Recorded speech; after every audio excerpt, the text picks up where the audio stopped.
All right, well, joining us now on the Faulkner Show is Hamish Marshall, a partner at One Persuasion, a pollster, and former political strategist. So, Hamish, take us through what is going to happen now. We know that Parliament is going to be prorogued. What happens from today until the federal election, which is slated for October? Well, it's an exciting time. Thanks for having me, Harrison. The Parliament's frozen now. Actually, it's more than frozen. Everything that Parliament is working on is being thrown in the waste paper basket. Bills that were halfway through being examined, committee reports, any of those things that are happening, all thrown in the waste paper basket. And there'll be a big reset button that things will get restarted on the 24th of March with some form of a throne speech. The big question right now, the most important person in Canada right now is our group of people, is the Federal Liberal Board, who are going to lay out the rules and that most importantly, the timelines for this leadership election to replace Trudeau as Liberal leader and frankly as Prime Minister. Whether or not that process will be done by the 24th of March is anybody's guess. That would be pretty short for federal leadership. I spent the morning reading the Liberal Constitution, obviously one of my favorite things to do. And there aren't a lot of timelines set in there beyond 27 days. Someone has to be registered as a member, or not a member, as an official Liberal, basically 41 days before. So there's more than enough time for that. In theory, they could have it wrapped up by the 24th of March, but that would be logistically pretty tight. Okay, so let's say it goes through and they find an interim leader they find a leader out of this liberal race here before March 24th or after March 24th. Who is it looking like it's going to be? Well, I got to tell you, it's the sort of the people that the media focus on are almost certainly wrong. Remember, the Liberal leadership is based on when they created this concept back in 2013 or whenever it was, something like that, called registered Liberals. And in order to vote in a Liberal leadership, all you have to do is have your name added to a list and then register to vote in the leadership itself.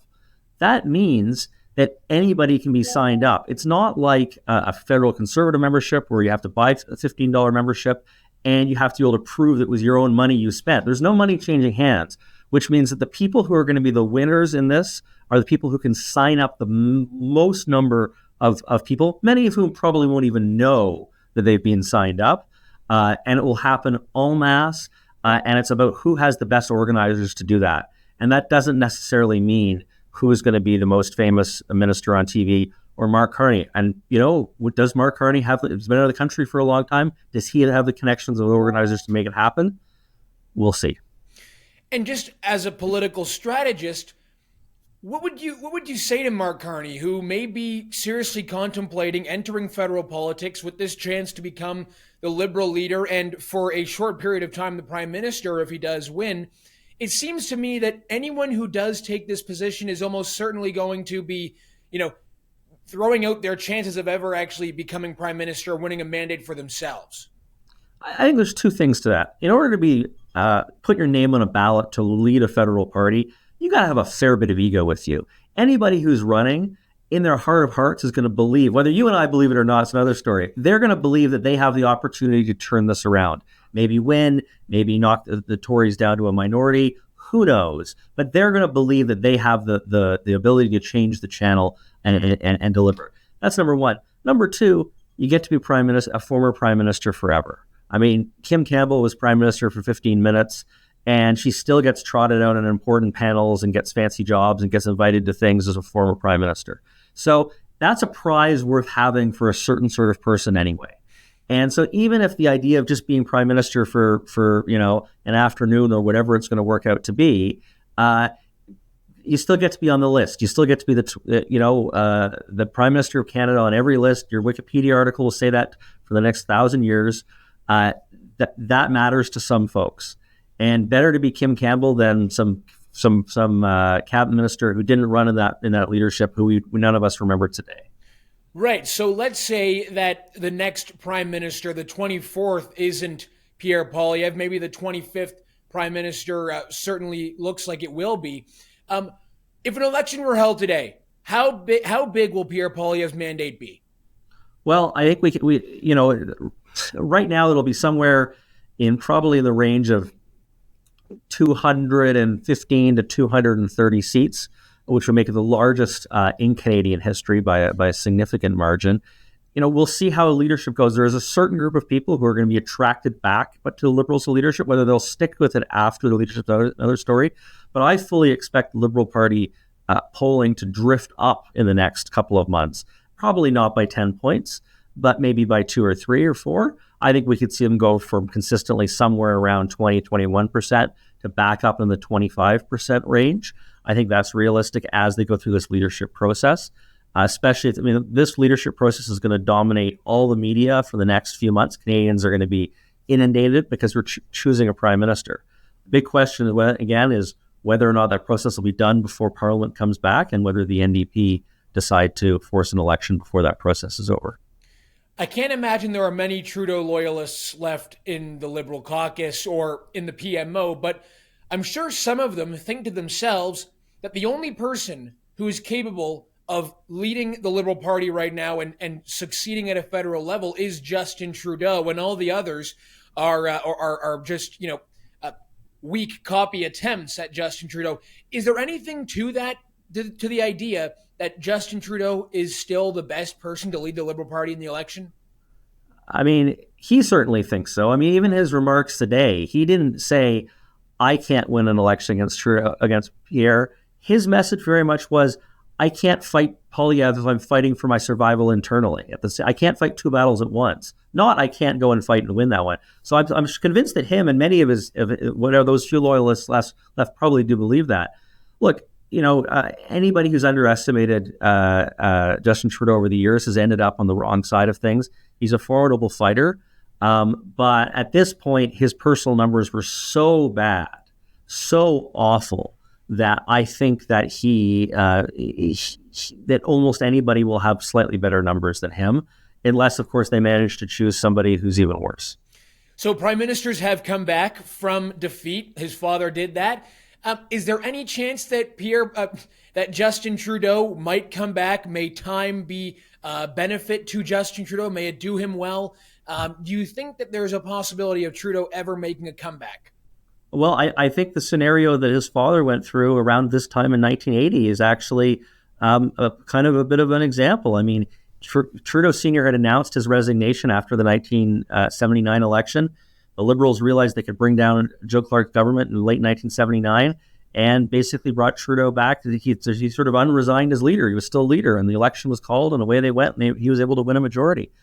I think, frankly, there is a chance that if the Liberal leadership election is not complete by the 24th of March, and the NDP, Jagmeet Singh has said, we don't care who the Liberals lead, their time is up. If the NDP decide to bring them down in a vote some point in late March, we could be in an election where Trudeau is still the Liberal leader. So his comeback as his last campaign could be as soon as in about 3 months. Wow. So is that a possibility? Because everybody is under the assumption now that, as we laid out at the beginning of the show, the prorogation period will cover the Liberal leadership race, and as soon as they select a new leader, Trudeau will be gone, exit stage left, and then Parliament will come back. And do you anticipate that an election will be called right away? The Conservatives are very, very clear. The Bloc's clear. The NDP claims to be clear, but we'll see how believable that actually is. But if the Parliament comes back on the 24th, even if there's a new Prime Minister, Parliament comes back on the 24th. There's a throne speech. They have to vote supply. There's going to be matters of confidence voted before the 31st of March. If that happens, we're looking at an election May 5th, May 12th, maybe May 19th, but I think May 5th or May 12th are the most likely dates, and away we go. I think that's the most likely scenario, but that's only if the Liberals can get their act together and get a national leadership to choose a prime minister done in a period in a time that they've never been able to do it in. So let's just look ahead then to the federal election, whether it's in October, whether it's earlier, perhaps May. What do you think are the issues that are going to dominate the election? Are they the same issues that are dominating the voters today? Cost of living, immigration, housing. Are those the issues that are going to come to the front? Absolutely. Nothing fundamental is going to change in the next 3 months to how Canadians feel about the world. This is an unusual election. Obviously, there's been a lot of focus on Trudeau himself, and he's become a lightning rod for all the discontent. But much of the discontent with the government is being driven by very, very real things. It's not something someone said or did. It's, my groceries cost too much. I can't afford to ever stop renting in the city I want to live in. Immigration is wildly out of control, and not just out of control deliberately. They've also lost control of the system. Crime, we're seeing crime become a problem. Crime is on the rise everywhere. People don't feel safe in our big cities and even in a lot of smaller places than they used to be. Those things are all driving dissatisfaction with the government. It's not the usual, well, I'm sick and tired, it's time for a change. That's part of it, but it's being very driven by very, very real grievances. I want to ask you, to perhaps answer this question, which is going to be a difficult one, but I want to know if there are any standout achievements from Justin Trudeau's 9 years as Prime Minister that you think the Liberals and Trudeau will look back on and say, okay, that's at least one big or two things that we can be proud of that we were able to accomplish. I think the most important word you just said there was accomplish. This is a government that actually hasn't accomplished a great deal. They've put out a lot of amazing news releases, done lots of exciting announcements. But I've always said, if only, and Trudeau's obvious exception to this, if only the media covered what the Liberals actually did as opposed to what they said they were going to do, it'd be a very, very, very different story. A lot of their own big accomplishments are much smaller and less ambitious than the news releases suggested.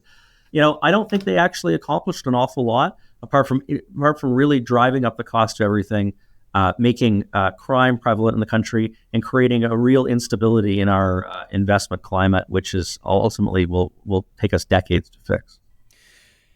We know that any government that comes into the role will have a very difficult time, but I have to imagine that Poilievre is looking at a significant challenge here, as it looks increasingly likely that he will become Prime Minister.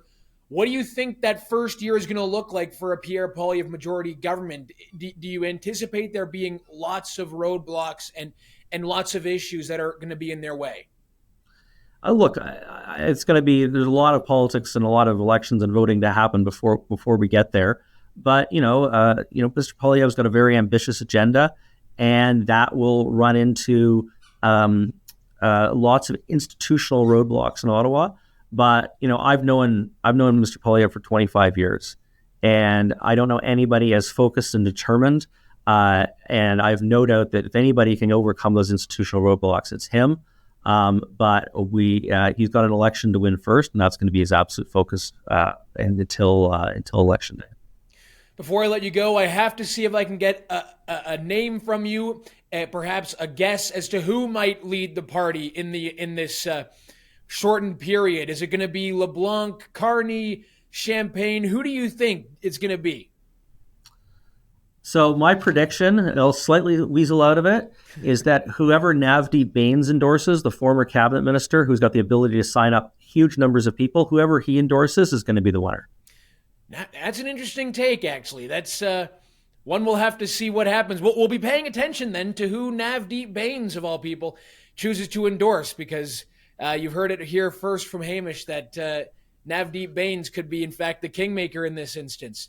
Mr. Marshall, thank you once again for joining us and giving us some insight into what exactly is going to happen in this country over the next several months. It'll be very interesting. Thank you. Pleasure as always.